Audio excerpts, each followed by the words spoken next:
اب سوال یہ ہے کہ صدقۃ الفطر کی ادائیگی کا مستحب وقت کیا ہے،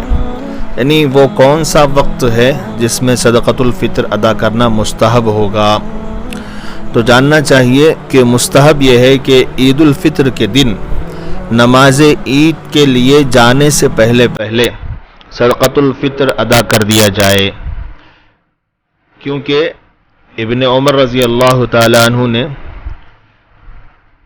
سے یہ روایت ہے کہ اللہ کے نبی علیہ الصلاۃ والسلام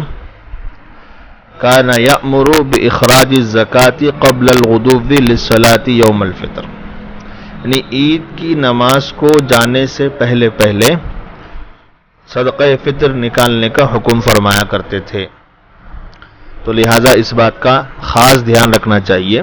کہ صدقۃ الفطر عید کی نماز کو جانے سے پہلے نکال دینا مستحب ہے۔